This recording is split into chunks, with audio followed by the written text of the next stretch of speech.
ಕರುನಾಡಿನ ಸಮಸ್ತ ಭಾವಿ ವಕೀಲರಿಗೆ ಕಾಮಧೇನು ಲಾ ಕಡೆ ನಮಸ್ತೆ. ಆತ್ಮೀಯ ಭಾವಿ ವಕೀಲರೇ, ಇಂದಿನ ತರಗತಿಯಲ್ಲಿ ತುಂಬ ಇಂಪಾರ್ಟೆಂಟು. ನೀವು ಮುಂದಿನ ದಿನಮಾನಗಳಲ್ಲೆಲ್ಲ ಪೊಲೀಸ್ ಸ್ಟೇಷನ್ ಮೆಟ್ಲಲ್ಲಿ ಏರಲಿದ್ದೀರಾ. ಪೊಲೀಸ್ ಸ್ಟೇಷನ್ಗೆ ಹೋಗ್ತೀರಾ ಅಂತ ಸಂದರ್ಭದಲ್ಲಿ ನಿಮ್ಮ ಕ್ಲೈಂಟ್ಸು ಯಾವುದೋ ಒಂದು ವ್ಯಾಜ್ಯಕ್ಕೆ ಸಂಬಂಧಪಟ್ಟಂತೆ ಅಥವಾ ಯಾವುದೇ ಒಂದು ವರದಾಟಕ್ಕೆ ಸಂಬಂಧಪಟ್ಟಂತೆ ಒಂದು ಕೇಸನ್ನು ಫೈಲ್ ಮಾಡಲಿಕ್ಕೆ ಹೋಗಿರ್ತಾರೆ ಪೊಲೀಸ್ ಸ್ಟೇಷನ್ಗೆ. ಅಂತ ಸಂದರ್ಭದಲ್ಲಿ ಪೊಲೀಸ್ ಅಧಿಕಾರಿಗಳು ನೆಗ್ಲಿಜೆನ್ಸಿ ಮಾಡಿರ್ತಾರೆ ಅಥವಾ ನಿರ್ಲಕ್ಷ್ಯತೆಯಿಂದ ಕೇಸನ್ನು ರಿಜಿಸ್ಟ್ರೇಷನ್ ಮಾಡೋದಿಲ್ಲ, ಮೀನ್ಸ್ FIR ಮಾಡೋದಿಲ್ಲ. ಫಸ್ಟ್ ಇನ್ಫಾರ್ಮೇಷನ್ಸ್ ರಿಪೋರ್ಟ್ ಅಥವಾ ಪ್ರಥಮ ಮಾಹಿತಿ ವರದಿಯನ್ನು ದಾಖಲು ಮಾಡ್ಕೊಳ್ಳೋದಿಲ್ಲ. ಅಂಥ ಸಂದರ್ಭದಲ್ಲಿ ನೀವು ಈ ಕೇಸನ್ನು ಸಂಪೂರ್ಣ ತಿಳ್ಕೊಂಡಿದ್ರೆ ತುಂಬ ಮಹತ್ವ ಆಗುತ್ತೆ. ಅಂಥ ಸಂದರ್ಭದಲ್ಲಿ ಇದು ಅತ್ಯವಶ್ಯಕ ಆಗುತ್ತದೆ. ಆ ಕೇಸ್ ಬಂದ್ಬಿಟ್ಟು ನಿಮಗೆ ಲಲಿತಾ ಕುಮಾರಿ the case of Uttar Pradesh, Lalitha Kumari versus the case of Uttar ಪ್ರದೇಶ ಅಥವಾ ಲಲಿತಾ ಕುಮಾರಿ ವರ್ಸಸ್ ಉತ್ತರ ಪ್ರದೇಶ ಪ್ರಕರಣ. ಇದು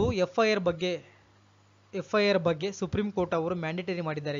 ಯಾವ ಸಂದರ್ಭದಲ್ಲಿ ಯಾವ ಕೇಸುಗಳಲ್ಲಿ ಗ್ರೀವಿಯಸ್ ನೇಚರ್ ಇದ್ದರೆ ಇಮಿಡಿಯೇಟ್ಲಿ ಆಗಿ FIR ಅನ್ನು ಕಡ್ಡಾಯವಾಗಿ ಮಾಡಲೇಬೇಕು ಅಂತ ಹೇಳ್ತಿದ್ದಾರೆ.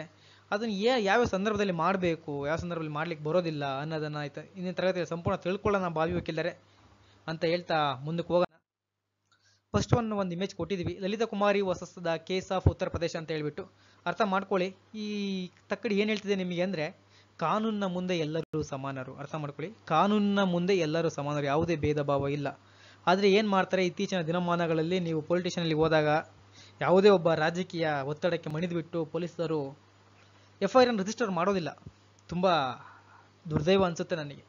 ಏಕೆಂದರೆ FIR ಅನ್ನು ಮಾಡಲೇಬೇಕು ಕಂಪಲ್ಸರಿ. ಇವ್ರು ಮಾಡೋದೇ ಇಲ್ಲ. ಯಾಕೆ ಮಾಡೋದಿಲ್ಲ ಅನ್ನೋದು ತುಂಬ ಬೇಸರ ಸಂಗತಿ. ಅದಕ್ಕೋಸ್ಕರನೇ ನಮ್ಮ ಕಾಮಧೇನು ಲಾ ಅಕಾಡೆಮಿ ಒಂದು ಸ್ಲೋಗನ್ ಕೊಟ್ಟಿದ್ದೀವಿ. ಯಾವತ್ತೂ ಕೂಡ ಒಂದು ಸ್ಲೋಗನ್ ಕೆಳಗೆ ನಮ್ಮ ಸಿಂಬಲ್ ಇದೆಯಲ್ಲ, ಸಿಂಬಲ್ ಕೆಳಗೆ ಕೊಟ್ಟಿರ್ತೀವಿ ಪ್ರತಿಯೊಂದನ್ನು ಕೂಡ. ಏನಿದೆ ಅಂದರೆ, king is not a law is the king ಅಂತ ಹೇಳ್ಬಿಟ್ಟು. ಹಂಗಂದ್ರೆ ಇಲ್ಲಿ ರಾಜನೇ ಕಾನೂನಲ್ಲ, ಬಟ್ ಆದರೆ ಕಾನೂನೇ ರಾಜ. ಅರ್ಥ ಆಗ್ತಿದೆ ಅಲ್ವಾ? ಮುಂದೆ ಹೋಗೋಣ.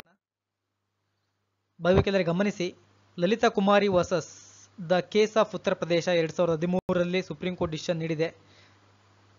SCC ಸುಪ್ರೀಂ ಕೋರ್ಟ್ ಕೇಸ್ ಅಂತ ಹೇಳ್ಬಿಟ್ಟು, ಇದು ಸುಪ್ರೀಂ ಕೋರ್ಟ್ ಡಿಸಿಷನ್ ನೀಡೋದ್ರಿಂದ SCC ಅಂತ ಕರಿತೀವಿ.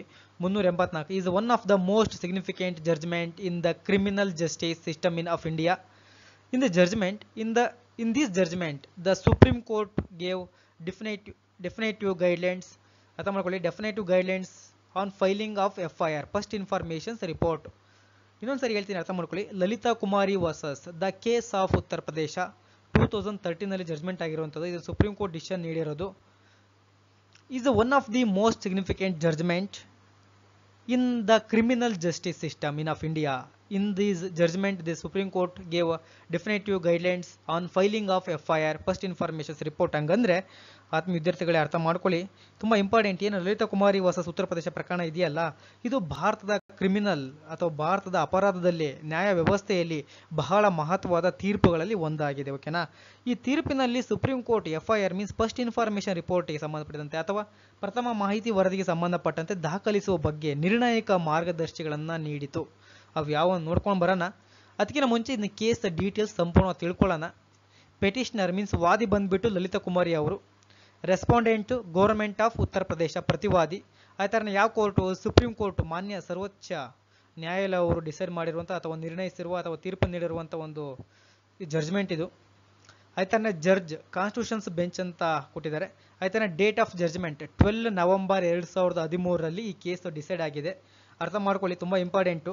ಪೆಟಿಷನರ್ ಬಂದ್ಬಿಟ್ಟು ವಾದಿ ಯಾರು? ಲಲಿತಾ ಕುಮಾರಿ ಎಂಬುವರು ಈ ಕೇಸ್ನ ವಾದಿಯಾಗಿರ್ತಾರೆ. ಆಯ್ತಾನೆ ರೆಸ್ಪಾಂಡೆಂಟ್ ಪ್ರತಿವಾದಿ ಯಾರು ಅಂದರೆ ಗೌರ್ಮೆಂಟ್ ಆಫ್ ಉತ್ತರ ಪ್ರದೇಶ. ಯಾವ್ದು ಹೇಳಿ? ಉತ್ತರ ಪ್ರದೇಶ ರಾಜ್ಯ ಇದಕ್ಕೆ ಪ್ರತಿವಾದಿಯಾಗಿದೆ. ಅದೇ ಥರನೇ ಕೋರ್ಟ್, ಯಾವ ಕೋರ್ಟ್ ಇದನ್ನು ಡಿಸೈಡ್ ಮಾಡಿದೆ?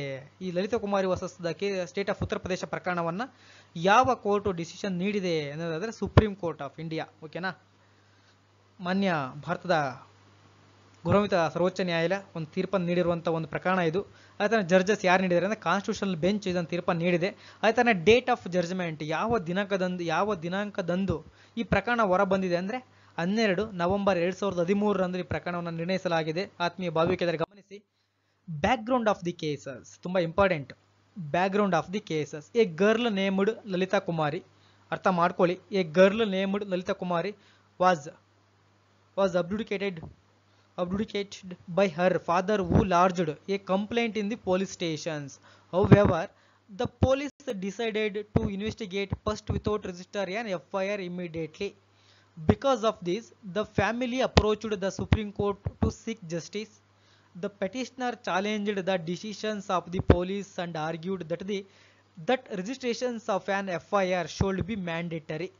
ಬ್ಯಾಕ್ಗ್ರೌಂಡ್ ಆಫ್ ದ ಕೇಸಸ್ ಸಂಪೂರ್ಣ ತಿಳ್ಕೊಳ್ಳಿ. ಪ್ರಕರಣದ ವಿವರವನ್ನು ಅಥವಾ ಪ್ರಕರಣದ ಹಿನ್ನೆಲೆಯನ್ನು ನೀವು ನೋಡೋದಾದರೆ, ಈ ಗರ್ಲ್ ನೇಮ್ ಲಲಿತಾ ಕುಮಾರಿ ಎಂಬುವರನ್ನ ಅಪಹರಿಸಲಾಗಿರ್ತದೆ. ಅರ್ಥ ಮಾಡ್ಕೊಳ್ಳಿ, ಮತ್ತೆ ಹೇಳ್ತಿದ್ದೀನಿ. ಲಲಿತಾ ಕುಮಾರಿ ಎಂಬ ಬಾಲಕಿಯನ್ನು ಅಪಹರಿಸಲಾಗಿದೆ ಎಂದು ಅವರ ತಂದೆ ಏನು ಮಾಡ್ತಾರೆ, ಪೊಲೀಸ್ ಠಾಣೆಯಲ್ಲಿ ದೂರು ನೀಡಲಿಕ್ಕೆ ಹೋಗ್ತಾರೆ ಅಥವಾ ದೂರ ನೀಡ್ತಾರೆ. ಆದರೆ ಪೊಲೀಸರು ಏನು ಮಾಡ್ತಾರೆ, ತಕ್ಷಣ FIR ದಾಖಲಿಸದೆ ಮೊದಲು ತನಿಖೆ ನಡೆಸಲು ನಿರ್ಧಾರ ಮಾಡಿದರು. ಅರ್ಥ ಮಾಡ್ಕೊಳ್ಳಿ. Complaint in the police stations, however the police decided to investigate first without registrations on FIR immediately. ಅವ್ರು ಏನು ಮಾಡ್ತಾರೆ, ಪೊಲೀಸರು ತಕ್ಷಣ FIR ಅನ್ನು ದಾಖಲಿಸದೆ ಮೊದಲು ತನಿಖೆ ನಡೆಸಲು ನಿರ್ಧಾರವನ್ನು ಮಾಡ್ತಾರೆ. ಇದರಿಂದಾಗಿ ಕುಟುಂಬವು ನ್ಯಾಯವನ್ನು ಪಡೆಯಲು ಸುಪ್ರೀಂ ಕೋರ್ಟಿಗೆ ಅರ್ಜಿ ಸಲ್ಲಿಸುತ್ತದೆ. ಅರ್ಥ ಮಾಡ್ಕೊಳ್ಳಿ, ಅವ್ರು FIR ಮಾಡ್ಕೊಳ್ಳೋದಿಲ್ಲ, ಅವ್ರು ಇನ್ವೆಸ್ಟ್ ಮಾಡ್ಬೇಕಂತ ಹೇಳ್ತಾರೆ ಪೊಲೀಸ್ನವರು. ಸೊ ಹಂಗಾಗಿ because of the family approach the supreme court to seek justice, ಅವ್ರು ಏನು ಮಾಡ್ತಾರೆ, ಕುಟುಂಬ ನ್ಯಾಯವನ್ನು ಪಡೆಯಲು ಸುಪ್ರೀಂ ಕೋರ್ಟಿಗೆ ಅರ್ಜಿಯನ್ನು ಸಲ್ಲಿಸ್ತಾರೆ. ತದನಂತರ the petitioner challenged the decisions of the police and argued that registrations of on FIR ಶೋಲ್ಡ್ B mandatory. ಅರ್ಜಿದಾರರು ಪೊಲೀಸರ ನಿರ್ಧಾರಕ್ಕೆ ವಿರೋಧ ವ್ಯಕ್ತಪಡಿಸಿದರು. FIR ದಾಖಲಿಸುವುದು ಕಡ್ಡಾಯವಾಗಬೇಕೆಂದು ವಾದಿಸ್ತಾರೆ. ಯಾರು ಮಾಡ್ತಾರೆ, ಲಲಿತಾ ಕುಮಾರಿ ಅವರ ತಂದೆ ಅವರು ಅಪ್ರೋಚನ್ನು ಮಾಡ್ತಾರೆ, ಸುಪ್ರೀಂ ಕೋರ್ಟಿಗೆ ಅರ್ಜಿಯನ್ನು ಸಲ್ಲಿಸ್ತಾರೆ FIR ಮಾಡಬೇಕು ಅಂತ ಹೇಳ್ಬಿಟ್ಟು. ಆದರೆ ಪೊಲೀಸ್ನ ನಿರಾಕರಿಸಿರ್ತಾರೆ. ಅಂತ ಸಂದರ್ಭದಲ್ಲಿ ಏನು ಮಾಡ್ತಾರೆ, ಅರ್ಜಿದಾರ ಪರ ವಾದ ಏನು ಮಾಡ್ತಾರೆ, ಅವರು FIR ದಾಖಲಿಸುವುದು ಕಡ್ಡಾಯವಾಗಬೇಕೆಂದು ವಾದಿಸ್ತಾರೆ ಅದು ಪ್ರಕರಣದ ಹಿನ್ನೆಲೆಯಲ್ಲಿ. ಆಯ್ತಾನೆ. ಸುಪ್ರೀಂ ಕೋರ್ಟ್ ವೆರ್ಡಿಕ್ಟ್ ತುಂಬ ಇಂಪಾರ್ಟೆಂಟ್, ಅರ್ಥ ಮಾಡ್ಕೊಳ್ಳಿ. Supreme court verdict first one ಏನಿದೆ, ಸುಪ್ರೀಂ ಕೋರ್ಟ್ ತೀರ್ಪನ್ನು ಯಾವ ರೀತಿ ನೀಡ್ತದೆ ಅಂದರೆ, FIR ದಾಖಲಿಸು, filing of FIR is mandatory. FIR ದಾಖಲಿಸುವುದು ಕಡ್ಡಾಯ. ಓಕೆನಾ. As per sections 154 of the Indian penal code, sorry ಇದು ಇಂಡಿಯನ್ ಪಿನಲ್ ಕೋಡ್ ಅಲ್ಲ, ದಂಡ ಪ್ರಕ್ರಿಯೆ ಸಂಹಿತೆ,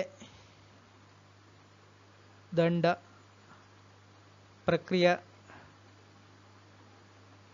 ಸಂಹಿತೆ.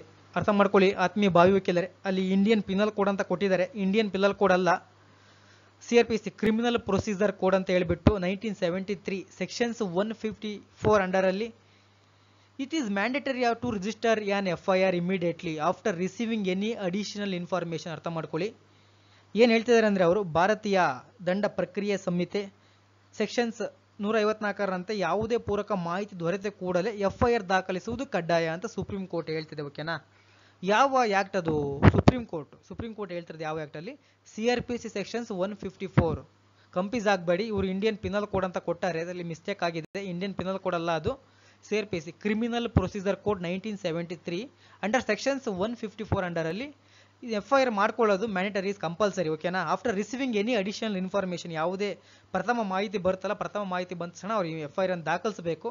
ಇವ್ರು ಏನು ಮಾಡ್ತಾರೆ, ನಿರ್ಲಕ್ಷ್ಯ ಮಾಡ್ತಾರೆ. ಈಗ ಪ್ರೆಸೆಂಟ್ ಆಗಿ ನೋಡೋದಾದ್ರೆ ನೀವು BNSS ಅಲ್ಲಿ ಅರ್ಥ ಮಾಡ್ಕೊಳ್ಳಿ, BNSS ಆದರೆ ಸೆಕ್ಷನ್ 173 ಅಲ್ಲಿ ನೀವು FIR ಅನ್ನ ಬಗ್ಗೆ ಓದ್ತೀರಾ. FIR ಮ್ಯಾಂಡೇಟರಿ ಮಾಡಿದ್ದಾರೆ. ಓಕೆನಾ, ಕಂಪಲ್ಸರಿ. ನೆಕ್ಸ್ಟ್ ಏನು ಹೇಳಿದ್ದಾರೆ, filing of FIR ಶೋಲ್ಡ್ not be delay for any reasons. FIR ದಾಖಲಿಸುವುದು ಯಾವುದೇ ಕಾರಣದಿಂದ ತಡ ಮಾಡಲಾಗಬಾರ್ದು, ಯಾವುದೇ ಕಾರಣದಿಂದ ಅದನ್ನು ಡಿಲೇ ಮಾಡಬಾರ್ದು ಅಂತ ಹೇಳುತ್ತೆ ಸುಪ್ರೀಂ ಕೋರ್ಟು. ಅದೇ ಥರನೇ case wise procedure for filing FIR. ಅರ್ಥ ಮಾಡ್ಕೊಳ್ಳಿ, ಪ್ರಕರಣ ಪ್ರಕಾರ FIR ದಾಖಲಿಸುವ ವಿಧಾನ, ಪ್ರಕರಣದ ಪ್ರಕಾರ. ಓಕೆನಾ. Serious cognisable offence FIR ಶೋಲ್ಡ್ B registered immediately. ತುಂಬ ಇಂಪಾರ್ಟೆಂಟ್ ನಿಮಗೆ. ಕಾಗ್ನಿಸಬಲ್ ಅಫೆನ್ಸ್ ಅಂದರೆ ಏನು, ನಾನ್ ಕಾಗ್ನಿಸಬಲ್ ಅಫೆನ್ಸ್ ಅಂದರೆ ತುಂಬ ಇಂಪಾರ್ಟೆಂಟ್. ಇಲ್ಲಿ ಇದೆಯಲ್ಲ, ಕಾಗ್ನಿಸಬಲ್ ಅಫೆನ್ಸ್ ಮೀನ್ಸ್ ಸಂಜ್ಞೆಯ ಅಪರಾಧ ಅಂತ ಕರಿತೀವಿ ನಾವು. ಏನು ಹೇಳಿ, ಕನ್ನಡದಲ್ಲಿ ಸಂಜ್ಞೆಯ ಅಪರಾಧ ಅಂತ ಕರಿತೀವಿ. ಓಕೆನಾ. ಇದು ತುಂಬ ಗ್ರೀವಿಯಸ್ ನೇಚರ್. ಓಕೆನಾ. ಗ್ರೀವಿಯಸ್ ನೇಚರ್ ಅಫೆನ್ಸ್ ಆಗಿದೆ ಅಂತ ಹೇಳ್ಬಿಟ್ಟು ಯಾವುದೇ ಒಬ್ಬ ವ್ಯಕ್ತಿ ಪೊಲಿಟಿಷಿಯನ್ಗೆ ಬಂದು ಕಂಪ್ಲೇಂಟನ್ನು ಕೊಡ್ತಿದ್ದಾನೆ ಅಂದಮೇಲೆ ಅಂಥ ಸಂದರ್ಭದಲ್ಲಿ FIR ಮಾಡೋದು ಮ್ಯಾಂಡೇಟರಿ, ಇಟ್ ಇಸ್ ಕಂಪಲ್ಸರಿ ಅಂತ ಹೇಳ್ತಿದೆ. ಕಾಗ್ನಿಸಬಲ್ ಅಫೆನ್ಸ್ ಮೀನ್ಸ್ ಸಂಜ್ಞೆಯ ಅಪರಾಧ ಅಂತ ಕರಿತೀವಿ. ಅದೇ ಥರ next one general offence means non cognizable, ಅಸಂಜ್ಞೆಯ ಅಪರಾಧಗಳ ಸಂದರ್ಭದಲ್ಲಿ no need to file FIR but a preliminary investigations can be done first. ಅರ್ಥ ಮಾಡ್ಕೊಳ್ಳಿ, ಇಂಥ ಸಂದರ್ಭದಲ್ಲಿ ಏನು ಮಾಡಬೇಕು, ನಾನ್ ಕಾಗ್ನಿಸಬಲ್ ಅಫೆನ್ಸ್ ಅಥವಾ ಅಸಂಜ್ಞೆಯ ಅಪರಾಧ ಸಂದರ್ಭದಲ್ಲಿ ಇದು ಗ್ರೀವಿಯಸ್ ನೇಚರ್ ಅಫೆನ್ಸ್ಗಳು ಆಗಿರೋದಿಲ್ಲ. ಸೊ ಹಂಗಾಗಿ ಏನು ಮಾಡಬೇಕು, ಅಪರಾಧ FIR ದಾಖಲು ಮಾಡಬೇಕಾದ ಅಗತ್ಯವಿಲ್ಲ. ಆದರೆ ಮೊದಲು ಪ್ರಾಥಮಿಕ ತನಿಖೆ ನಡೆಸಬಹುದು. ಯಾವುದರಲ್ಲಿ, ನಾನ್ ಕಾಗ್ನಿಸಬಲ್ ಅಫೆನ್ಸ್ ಅಲ್ಲ ಆದರೆ ಮೊದಲು ಅವರು ಪ್ರಿಲಿಮಿನರಿ ಎನ್ಕ್ವೈರಿಯನ್ನು ಮಾಡ್ಬೋದು ಅಂತ ಹೇಳ್ಬಿಟ್ಟು ಸೆಕೆಂಡ್ ಒಂದಲ್ಲಿ ಹೇಳಿದ್ದಾರೆ. ಅದೇ ಥರ ನೆಕ್ಸ್ಟ್ ಒಂದು ನೋಡೋದಾದರೆ ಡಿಲೇ ಇನ್ ಫೈಲಿಂಗ್ FIR ತುಂಬ important. Actions will be taken against the concern police officer. Additional steps will be taken to provide justice to the affected. ತುಂಬ ಇಂಪಾರ್ಟೆಂಟು ಆತ್ಮೀಯ ವಿದ್ಯಾರ್ಥಿಗಳೇ. FIR ದಾಖಲಿಸುವ ತಡ ಮಾಡಿದರೆ ಸಂಬಂಧಿತ ಪೊಲೀಸ್ ಅಧಿಕಾರಿಗಳ ವಿರುದ್ಧ ಕ್ರಮ ಕೈಗೊಳ್ಳಲಾಗುವುದು. ಅರ್ಥ ಮಾಡ್ಕೊಳ್ಳಿ. ಯಾವುದೇ ಒಬ್ಬ ವ್ಯಕ್ತಿ, ಪೊಲೀಸ್ ಅಧಿಕಾರಿ ಯಾವುದೇ ಒಬ್ಬ ವ್ಯಕ್ತಿ FIR ಅನ್ನು ಕೊಡ್ಲಿಕ್ಕೆ ಬಂದಾಗ, ಕಂಪ್ಲೇಂಟ್ ಕೊಟ್ಟಾಗ ಅದು ಗ್ರೀವಿಯಸ್ ನೇಚರ್ ಆಗಿದ್ದರೆ FIR ಅನ್ನು ದಾಖಲಿಸ್ತಿದ್ದ ಸಂದರ್ಭದಲ್ಲಿ ಅವರ ವಿರುದ್ಧ, ಸಂಬಂಧಿತ ಪೊಲೀಸ್ ಅಧಿಕಾರಿಗಳ ವಿರುದ್ಧ ಕ್ರಮ ಕೈಗೊಳ್ಳಲಾಗುವುದು. ಪೀಡಿತರಿಗೆ ಸಂತ್ರಸ್ತರಿಗೆ ನ್ಯಾಯ ದೊರಕಿಸಲು ಪೂರಕ ಕ್ರಮಗಳನ್ನು ತೆಗೆದುಕೊಳ್ಳಲಾಗುವುದು. ಓಕೆನಾ? ಆಯ್ತನ್ನ ಈ ತೀರ್ಪಿನ ಪ್ರಭಾವವನ್ನು ನೋಡೋಣ. Impact of this judgement. ಈ ತೀರ್ಪಿನ ಪ್ರಭಾವ ಯಾವ ರೀತಿ ನೋಡೋದಾದ್ರೆ, this judgement helped prevent the disgraceful impenitence of police officers in registering FIRs, simplifying the process of lodging an FIR, facilitating speedy justice for the victims. This helped to increase the safety of women and children. ಆತ್ಮೀಯ ಭಾವಿಕೆಲ್ಲರಿಗೆ ಗಮನಿಸಿ. First one ಏನು ಹೇಳ್ತಿದೆ, impact of this judgment ಅಲ್ಲಿ ಈ ತೀರ್ಪಿನ ಪ್ರಭಾವ first one ಏನು ಹೇಳ್ತಿದೆ ಅಂದರೆ, FIR ದಾಖಲಿಸುವಲ್ಲಿ police ಅಧಿಕಾರಿಗಳು ಅವಮಾನಕಾರಿ ತಾಳ್ಮೆ ತಡೆಗಟ್ಟಲು ಮತ್ತು ಈ ತೀರ್ಪು ಸಹಾಯ ಮಾಡಿತು. FIR ದಾಖಲಿಸುವ ಪ್ರಕ್ರಿಯೆಯನ್ನ ಸರಳಗೊಳಿಸಿ ಸಂತ್ರಸ್ತರು ವೇಗವಾಗಿ ನ್ಯಾಯ ಪಡೆಯಲು ಅನುಕೂಲ ಮಾಡ್ತದೆ ಈ ಜಡ್ಜ್ಮೆಂಟು. ಅದೇ ಥರನ ಈ ಜಡ್ಜ್ಮೆಂಟ್ ಇಂದ ಮಹಿಳಾ ಮತ್ತು ಮಕ್ಕಳ ಸುರಕ್ಷತೆಯನ್ನ ಹೆಚ್ಚಿಸಲು ಇದು ಸಹ ಸಹಕಾರವಾಯಿತು. ಭಾವಿಕೆಲ್ಲರಿಗೆ ಅರ್ಥ ಆಗ್ತಿದೆ ಅಂದ್ಕೊಳ್ತೀನಿ. ಇನ್ನ ಲಾಸ್ಟ್ ಒಂದು ಬಿಟ್ಟು ನೋಡೋದಾದ್ರೆ ಸಮ್ಮರಿ, ಇದರ ಕೇಸಿಗೆ ಸಂಬಂಧಪಟ್ಟಂತೆ ಸಾರಾಂಶ ನೋಡೋದಾದ್ರೆ ನಾವು, the Lalita Kumari judgment is the landmark decisions in Indian judicial system regarding filing of FIR. Filing of FIR is mandatory and requirement of the preliminary investigations is prescribed on the basis of specific offenses. ಅರ್ಥ ಮಾಡ್ಕೊಳ್ಳಿ. ಲಲಿತಾ ಕುಮಾರಿ ತೀರ್ಪು FIR ದಾಖಲಿಸುವ ಸಂಬಂಧದಲ್ಲಿ ಭಾರತೀಯ ನ್ಯಾಯಾಂಗ ವ್ಯವಸ್ಥೆಯಲ್ಲಿ ಪ್ರಮುಖ ನಿರ್ಧಾರವಾಗಿದೆ. FIR ದಾಖಲಿಸುವುದು ಕಡ್ಡಾಯ ಮತ್ತು ಪ್ರಾಥಮಿಕ ತನಿಖೆಯ ಅವಶ್ಯಕತೆ ನಿರ್ದಿಷ್ಟ ಅಪರಾಧಗಳ ಆಧಾರದ ಮೇಲೆ ನಿಗದಿಯಾಗಿದೆ ಅಂತ ಹೇಳ್ಬಿಟ್ಟು ಆತ್ಮೀಯ ವಿದ್ಯಾರ್ಥಿಗಳು ಅರ್ಥ ಆಗಿದೆ ಅಂದ್ಕೊಳ್ತೀನಿ. ತುಂಬ ಮಹತ್ವದ ಕೇಸು ಇದು, ತುಂಬ ಮಹತ್ವದ ಪ್ರಕರಣ. ಮುಂದಿನ ದಿನಮಾನಗಳಲ್ಲಿ ನಿಮಗೆ ಅತ್ಯವಶ್ಯಕ. ಸಂಪೂರ್ಣವಾಗಿ ಹೇಳಿದ್ದೀನಿ. ನಿಮಗೇನೇ ಡೌಟ್ ಇದ್ರೂ ಕೂಡ ಕಮೆಂಟ್ ಬಾಕ್ಸ್ ಸೆಕ್ಷನ್ಸಲ್ಲಿ ಪ್ರತಿಯೊಂದನ್ನು ಕೂಡ ಹಾಕಿ, ಏನು ಅರ್ಥ ಆಗಿಲ್ಲ ಅಂತ ಹೇಳ್ಬಿಟ್ಟು.